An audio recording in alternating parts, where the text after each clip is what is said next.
बहुत बार ये क्वेश्चन पूछा जाता है कि शुक्र की महादशा कैसी जाएगी और वो उसकी अंतर्दशा कैसी रहेगी। जो शुक्र है उन्हें उसे इंग्लिश में वीनस भी कहा जाता है और शुक्र की महादशा जो विषुवंतरी महादशा में करीबन 20 साल तक चलती है। इसकी ड्यूरेशन 20 ईयर्स है। उससे पहले केतु की महादशा रहती है और शुक्र के बाद सूर्य की महादशा आती है। ये बात सब जानते हैं कि महादशाओं का एक पर्टिकुलर सीक्वेंस होता है, वो एक खास सीक्वेंस में ही आती हैं। जो बृहद पराशर होरा शास्त्र के अनुसार जो शुक्र ग्रह है वो एक बेनिफिक माना गया है। ये कल्याणकारी है। शुक्र और गुरु दोनों ही ओवरऑल कल्याणकारी ग्रह माने जाते हैं। वो पूरी कोशिश करते हैं आपका भला करने की। ऐसा नहीं है कि गुरु और शुक्र कभी किसी का नुकसान नहीं करते, पर ज़्यादातर दूसरे ग्रहों के मुकाबले में ये ज़्यादा जेंटल हैं और दोनों ही ब्राह्मण लीनिएज से आते हैं, दोनों ही ज्ञान प्रधान हैं। बहुत सारे लोगों का ऐसा मत है कि शुक्र शायद ज्ञान प्रधान नहीं है, केवल गुरु है। नहीं, शुक्र भी बहुत ज्ञान प्रधान है। दोनों ही विजडम के लिए जाने जाते हैं। गुरु ट्रेडिशनल विजडम के लिए जाने जाते हैं, जो पारंपरिक विद्या है या पारंपरिक ज्ञान है या धर्म का ज्ञान है। जो शुक्र है वो प्रैक्टिकल नॉलेज के लिए, जो व्यावहारिक ज्ञान है उसके लिए भी जाने जाते हैं। ऐसा माना जाता है कि शुक्र पॉलिटिकल साइंस के, राजनीति के बहुत बड़े वो थे, वो बहुत ज्ञानी थे उसमें शुक्राचार्य। और शायद भीष्म पितामह, जिन्हें देवव्रत कहा जाता था, उन्होंने भी अपनी राजनीति की शिक्षा एक्चुअली शुक्राचार्य से ली थी। भगवान जो शुक्राचार्य हैं वो एक्चुअली बहुत व्यावहारिक ज्ञान देते हैं और ये देखा भी जाता है जिनका शुक्र अच्छी दृष्टि में हो। ज़्यादातर मैंने वैसे शुक्र है वो उच्च का मीन राशि में या पाइसेस में गिना जाता है, लेकिन मैंने अपनी पर्सनल एक्सपीरियंस में शुक्र अगर कैप्रिकॉर्न में होता है या टॉरस में होता है, उनको एक्चुअली व्यावहारिक ज्ञान में मैंने उनको ज़्यादा तीखा पाया है। बहुत एस्ट्यूट होते हैं, बहुत परफेक्ट होते हैं अपने व्यावहारिक ज्ञान में।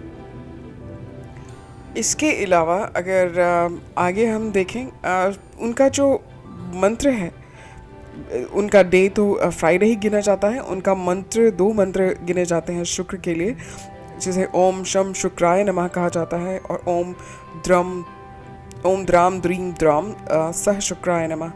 हम आपको जो नीचे इनबॉक्स में इन दोनों को लिखित फॉर्म में आपको ये मिल जाएंगे। इसके अलावा शुक्र का रत्न है वो हीरा गिना जाता है।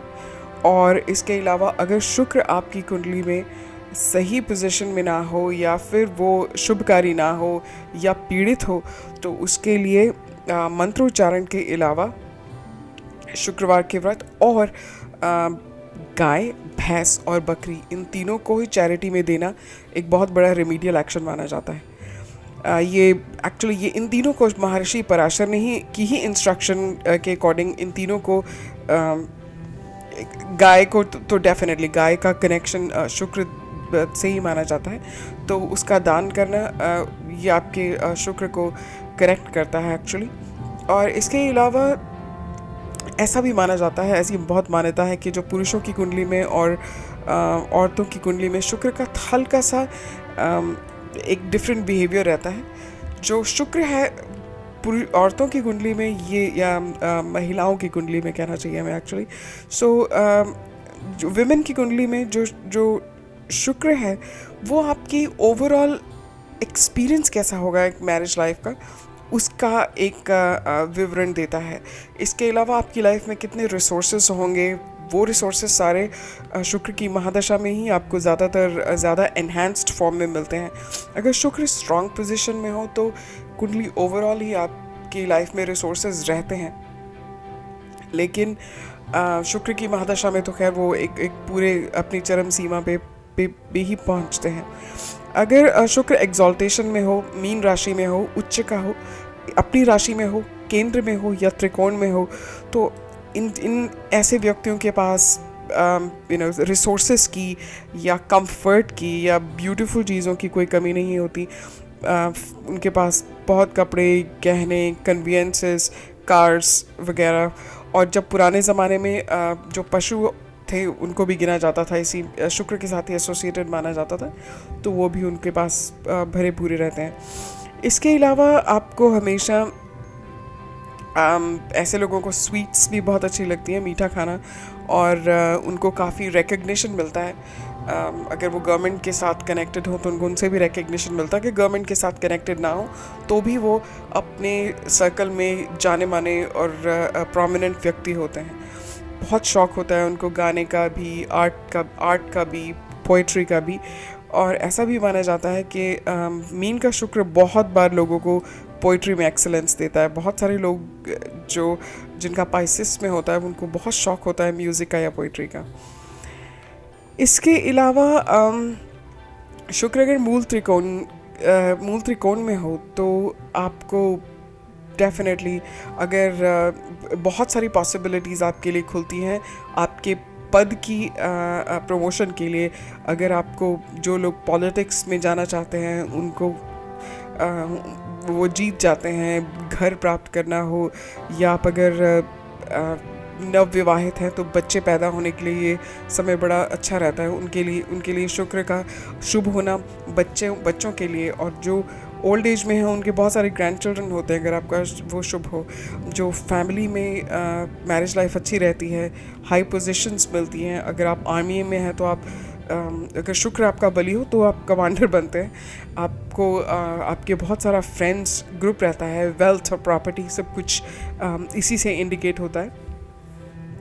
अगर शुक्र उसमें हो अरि रंध्र या व्यय भाव में हो, 12वें में, 8वें में या 6वें भाग में हो, तब आपको दिक्कत आती है। तब ऐसे शुक्र की महादशा में डिवोर्स होने की या लड़ाई झगड़ा होने की बहुत पॉसिबिलिटी होती है अपने स्पाउस के साथ। बिजनेस में लॉसेस हो सकते हैं, आपके कन्वेंसेस का डैमेज होना, या फिर इसके अलावा अगर आपके घर में कैटल्स हैं, पशु हैं, उनका मर जाना, रिलेटिव्स के साथ झगड़ा होना, या अपने बिजनेस पार्टनर्स के साथ भी झगड़ा होना, ये सारी चीज़ें जो अरि रंध्र या व्यय तीनों का शुक्र करवा सकता है। फिर इसके बाद देखा जाए तो इसके बाद अगर वो तीसरे हाउस में हो, बंधु भाव में हो, 9वें हाउस में हो या 10वें हाउस में हो। जो बंधु भाव तीसरा भाव है, 9वां भाव धर्म का है और 10वां कर्म का है। ये भी बड़ी अच्छी पोजीशंस मानी गई हैं। इसमें आपको कंट्री या विलेज की अटेनमेंट होती है। आपकी जो अगर धर्म में हो तो आपका मन एक्चुअली धर्म के कार्यों में रहता है। एक बड़ी अच्छी बात है, धर्म कर्म की पोजीशन पे होने वाला शुक्र आपको बड़ा डिसिप्लिन्ड बनाता है। आप अपनी ज़िंदगी में अनुशासित रहते हैं, आप अपनी ज़िंदगी में सही निर्णय करते हैं अगर आपका 10वें या 9वें में है। इसके अलावा आपका अगर 9वें में है तो आपका मंदिरों में या उनकी तरफ झुकाव रहता है, मंदिर या रिलीजियस प्लेसेस की तरफ। और चैरिटी करने के बड़े शौकीन होते हैं जिनका वीनस 9th हाउस में होता है। इसके अलावा उनका अपने फादर के साथ भी बड़ी अटैच, फादर या ग्रैंड पेरेंट्स या जो एल्डरली फिगर्स हैं घर की, जो एथिक्स सिखाती हैं, उनकी तरफ उनका ध्यान रहता है। इसके अलावा ये मैरिज लाइफ के लिए भी अच्छा है, क्योंकि 9वां हाउस एक तरह से धर्म स्थान माना गया है विवाह के लिए भी। और कर्म स्थान में भी काफ़ी बिल्कुल मिलते जुलते ही उसका प्रभाव रहता है। आप काम करने में बहुत एक्टिव होते हैं। जहाँ जहाँ पे आपको गेम्स होते हैं वहाँ पे आपका एक्टिविटी लेवल बहुत प्रैक्टिकल और बहुत फास्ट होता है। आप चाहे अपने घर में थोड़े लेज़ी भी हों, जो 10th वाले शुक्र के मैंने बहुत देखा है। ऐसा नहीं है कि 10th का शुक्र आपको लेज़ी बनाता है, ऐसा नहीं है, लेकिन अगर वो किसी और वजह से लेज़ी भी हो पर वो अपने प्रोफेशन में फिर भी अच्छे रहते हैं। इसके अलावा जो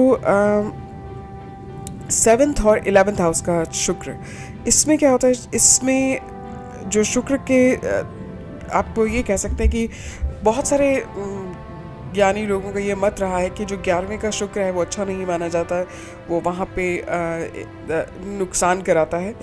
पर मैंने अपनी लाइफ में प्रैक्टिकली ऐसा नहीं देखा है कि 11वें का शुक्र वहाँ पे किसी का नुकसान कराया हो, अनलेस एंड अनटिल किसी ऐसे शुक्र का दैन्य योग हो, मीन्स उसका कोई परिवर्तन योग हो 6वें, 8वें या 12वें घर के साथ। तब मैंने देखा है कि ऐसा शुक्र बिल्कुल भी फलित नहीं हुआ। और उच्च का शुक्र होने के बावजूद वो एक्चुअली दैन्य योग से पीड़ित था, तो जातक का किसी भी तरह से उनका नेटिव का कोई भला नहीं हुआ। लेकिन अगर उसमें कोई अफ्लिक्शन नहीं है, उसके ऊपर किसी क्रूर ग्रह की दृष्टि नहीं है शुक्र पे, तो ठीक रहता है, it works well. 7th house का शुक्र कारक माना जाता है। कारक स्थान पे होने की वजह से शुक्र एक्चुअली उस भाव से संबंधित एक्सेसिव एक्टिविटी होने की वजह से वो नुकसान देता है। कुछ एक कुंडलियाँ मैंने ऐसी देखी हैं, कुछ एक हॉरोस्कोप्स जहाँ पे वीनस 7th हाउस में था, और कुछ एक और प्रॉमिसिंग प्लानिटरी कॉन्फ़िगरेशन भी थी, तो उसमें मैरिज लाइफ पहले बहुत अच्छी रही, पर जो स्पाउस है इसके बाद मैरिज लाइफ ठीक नहीं रही, क्योंकि स्पाउस एक्सेसिवली रोमांटिक है, एक्सेसिवली इन चीज़ों की वजह से है, तो वो इनफिडेलिटी की साइड पे चला गया। सो 7th हाउस का शुक्र अगर जुपिटर से दृष्ट हो तो बहुत अच्छी बात है, नहीं तो ये एक उस कारक का तत्व उसी ग्रह में जब होता है तो वो इतना भला नहीं करता, तो उसकी वजह से आपको थोड़ा बहुत नुकसान हो सकता है। मैं ये नहीं कहती कि एक जनरल ओपिनियन बनाना चाहिए कि वो जैसे ही हम 7th में शुक्र देखें तो कहेंगे ओ नहीं, ऐसा नहीं। दूसरे फैक्टर्स भी देखने चाहिए, पर ये एक तरह से एक नेगेटिव इंडिकेशन है। इसके अलावा डेबिलिटेटेड वीनस बहुत परेशान करता है लोगों को। डेबिलिटेटेड वीनस मीन्स नीच राशि में होना, नीच का शुक्र होना। वर्गों में या कन्या राशि में ज़्यादातर जब वीनस होता है तो हम उसे डेबिलिटेटेड वीनस कहते हैं, और पर्टिकुलरली ये औरतों की कुंडली में ज़्यादा परेशानी करता है आदमियों की कुंडली के मुकाबले में। औरतों की कुंडली में ज़्यादातर आपको अगर वीनस अगर डेबिलिटेटेड मिलेगा तो उनकी मैरिज लाइफ अच्छी नहीं रहती। उनकी लाइफ में हमेशा ऐसे ही स्पाउसेस आते हैं जो अब्यूज़िव होते हैं, या उनको फाइनेंशियली अब्यूज़ करते हैं, या वर्बली अब्यूज़ करते हैं, या उनका साथ नहीं देते। सो मैरिज लाइफ बहुत फीकी रहती है।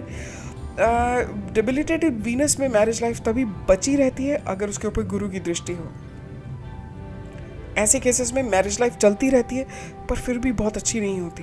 पर अगर गुरु से दृष्ट नहीं है डेबिलिटेटेड वीनस तो बहुत मुश्किल होता है। बहुत सारे वीनस डेबिलिटेटेड लोग हैं, आपको सिंगल दिखेंगे, और बहुत बार उनके बच्चे भी नहीं होते, या होंगे तो संतान सुख फिर भी कम रहता है। बच्चा बीमार होगा या उनसे अलग रहेगा, या वो अगर अपने हस्बैंड से अलग रहते हैं तो उनकी आपस में जो बच्चा है उन दोनों से ही परेशान रहता है और मन से कटा रहता है। ऐसा बहुत बार देखने को मिला है। सो उनकी जो वीनस की अंतर्दशा में भी इसी प्रकार के ही इन्फ्लुएंसेस रहते हैं। वीनस की अंतर्दशा फिर भी जो अपने फ्रेंडली प्लैनेट्स हैं उनके साथ अगर आती है तो काफ़ी फ़ायदेमंद रहती है। दूसरे भी अगर प्लैनेट्स जो मूल त्रिकोण में हों या अच्छी दृष्टिगत हों उनके साथ भी ये ठीक रहती है। वीनस को सच ऐसा माना गया है कि जो सूर्य और वीनस आपस में शत्रु हैं, उनकी नैसर्गिक मित्रता नहीं है, लेकिन फिर भी सूर्य या चंद्र के साथ जब भी इनकी अंतर्दशाएं आती हैं तो वो इतनी डायर या ड्रास्टिक नहीं होती। डायर या ड्रास्टिक या बहुत तकलीफ़ देने वाली तभी होती हैं अगर वीनस बहुत खुद इल प्लेस्ड हो, नीच का हो, क्रूर ग्रहों से दृष्ट हो, या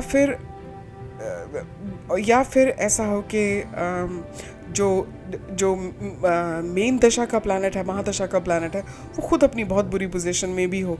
तब आप कह सकते हो कि वीनस की अंतर्दशा कोई खास भला नहीं करती या खास फ़ायदा नहीं देती, पर फिर भी ओवरऑल वीनस एक शुभ प्लैनेट ही है और एक माइल्ड प्लैनेट है। इसके मुकाबले में दूसरे प्लैनेट्स काफ़ी कड़वा एक्सपीरियंस दे सकते हैं अगर वो बुरी पोजीशंस में हो। आज के लिए इतना ही। बहुत शुक्रिया, धन्यवाद।